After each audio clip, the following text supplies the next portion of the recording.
In this video, I'll be covering how to do a custom multi-index material collection using the MC Quixel template.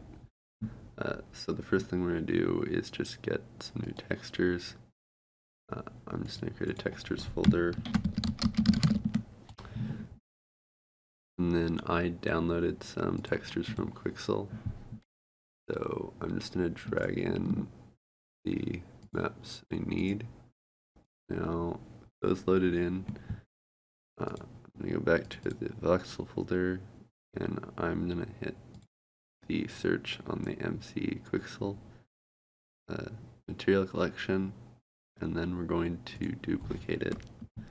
I'm going to call it MC World, and then over here, we're just going to drag it into our Voxel folder and move here. Now I'll just open this one and hit search on the top, and we're going to duplicate this.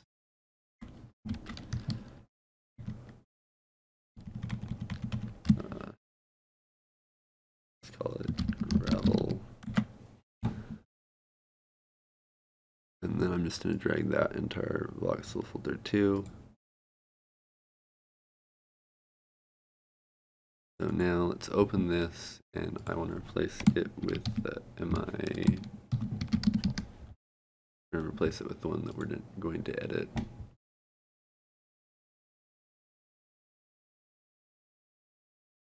So before we do anything else, we need to find a biome that already has index 0, so that when we switch to our new one, we already know what we're looking for.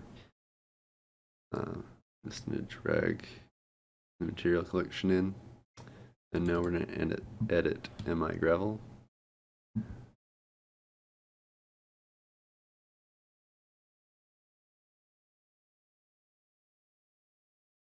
Now we just put the normal placement and albedo. And as you can see, we have it showing up here now. So we're getting the blending. And that's pretty much set up. That's how I usually create them all. It's very complicated to make your own multi-index material. So this is usually the best option, to just duplicate the one that Voxel Plugin provides.